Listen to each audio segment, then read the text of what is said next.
Hello everyone, welcome back to my channel Asimam studies. আমার অসীমাম স্টাডিজের আজকের অনুষ্ঠানের আলোচনার বিষয় নবম শ্রেণীর সিবিএসই বোর্ড সিলেবাসভুক্ত উপন্যাস বিভূতিভূষণ বন্দ্যোপাধ্যায় রচিত আম আটির ভেপু থেকে একটি প্রশ্ন। আম আটির ভেপুতে যেটা বলা হয়েছে সেখানে দেওয়া আছে অপু, দুর্গা, হরিহর এবং সর্বজয়ার কাহিনী। অপু একটি গরিব ঘরের সন্তান, আর দুর্গা তার দিদি, হরিহর অপু দুর্গার বাবা এবং সর্বজয়া অপু দুর্গার মা। এখানে আমি যে প্রশ্নটা নিয়ে এসেছি সেটা হলো কুঠির মাঠে যাবার পথে অপুর যে অভিজ্ঞতা হয়েছিল তার বর্ণনা দাও। অপু নিশ্চিন্তপুর গ্রামের দরিদ্র ব্রাহ্মণ পরিবারের সন্তান। তারা দুই ভাই বোন, অপু এবং দুর্গা। তাদের সীমা ছিল বাড়ি পর্যন্ত। একদিন হঠাৎ করে বাবার সঙ্গে নীলকুঠি দেখতে যাবার কথা হয় এবং বাবা নবীন পালিতকে সঙ্গে নিয়ে অপুকে নিয়ে নীলকুঠি দেখতে যাবার নাম করে পথে বেরিয়ে পড়ে। পথে রাস্তায় যেতে যেতে অপুর যেহেতু এই প্রথম বাইরে যাওয়া, তাই এদিক ওদিক বিভিন্নভাবে দেখতে থাকে। যেটা দেখে সেটাই তার নতুন বলে মনে হয়। আর পিতা হরিহর কিন্তু বন্ধু নবীন পালিতের সঙ্গে কথা বলতে বলতেই ব্যস্ত থাকে। পুত্র একটার পর একটা প্রশ্ন করতে থাকে, অর্থাৎ অপু একটার পর একটা প্রশ্ন করতে থাকলেও সেই প্রশ্নের উত্তর দিতে বিরক্তি বোধ করেন পিতা হরিহর, কিন্তু নবীন পালিত কিন্তু উত্তর দেওয়ার চেষ্টা করেন। এই যে গল্পে কুঠির মাঠে যাবার পথের যে অভিজ্ঞতা, সেটা কিন্তু অপুর জীবনের বাইরে যাওয়ার প্রথম অভিজ্ঞতা। রাস্তায় যেতে যেতে হঠাৎ একটা বড় কানওয়ালা কি যেন ছুটে যেতে দেখে এবং সঙ্গে সঙ্গে অপু আশ্চর্য হয়ে প্রশ্ন করে, ওটা কি বাবা? বাবা কিন্তু যেহেতু দেখেননি যে কি চলে গেল সেখান দিয়ে, তাই উত্তর দিতে না পেরেই বিরক্ত হলে নবীন পালিত কিন্তু তাকে জানায় যে ওটা খরগোশ। জানানোর পরে অপু কিন্তু অবাক হয়ে যায়। ছবিতে দেখা সেই খরগোশ এত সুন্দর, সে আশ্চর্য হয়ে যায়। এরপরে তারা পথ চলতে থাকে। বাবা এবং নবীন পালিত দুজনেই কিন্তু গল্প করতে থাকে।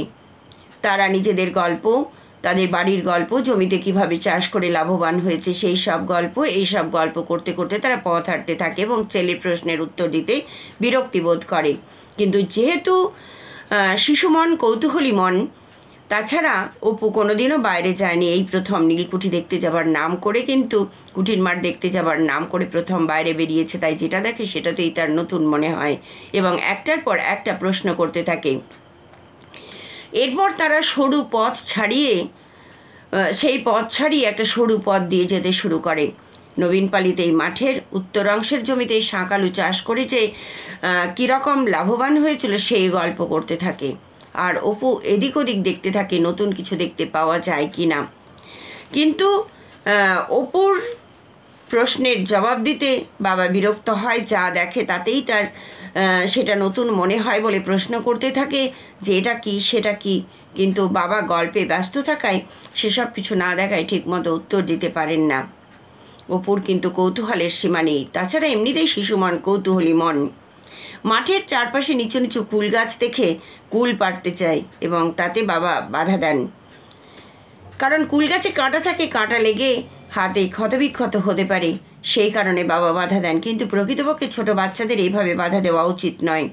এরপর অপুর চোখে পড়ে অনেকখানি জায়গা জুড়ে পড়ে থাকা প্রাগৈতিহাসিক যুগের সেই নীলকুঠি, সেই কুঠির মাঠ বা অতিকথা জন্তুর মতো সেই নীলকুঠি, যেটা মায়ের মুখে গল্প শুনেছে, বাবার মুখে গল্প শুনেছে, যেটা এতদিন ছিল তার অপরিচিত, আর চোখের সামনে ভেসে ওঠায় সে প্রাণ ভরে সেটাকে দেখতে থাকে এবং এই নীলকুঠির গল্প সে মায়ের কাছ থেকে অনেক শুনেছে। আজ প্রথম নিজের চোখে তা দেখে বড়ই উল্লসিত হয়ে ওঠে এবং আনন্দিত হয়ে ওঠে। প্রশ্নের পর প্রশ্ন বাণ ছুড়ে দেয় পিতার উদ্দেশ্যে। কুটির পাশেই বোধহয় রূপকথার রাজ্য, এটা মনে হয় অপুর কাছে। বাড়ি ফিরবার পথে আলকুশির লাগতে গেলে বা আলকুশি ছিঁড়তে গেলে বাবা তাকে জানায় যে ওটা হাতে লাগলে জ্বালা করে। অপুর যেটা দেখেছে সেটাতেই তার নতুন মনে হয়েছে। এই নীলকুঠি দেখার অভিজ্ঞতা হলো যে রাস্তায় যেতে যেতে খরগোশের সঙ্গে দেখা হয়েছে, কুল গাছ দেখতে পেয়েছে, যে খরগোশকে ছবিতে দেখেছিল সেই খরগোশ সম্পর্কে তার অভিজ্ঞতা হয়েছে, এবং শেষ পর্যন্ত মায়ের মুখে শোনা গল্পের সেই নীলকুঠি তার চোখের সামনে এসে উপস্থিত হয়েছে।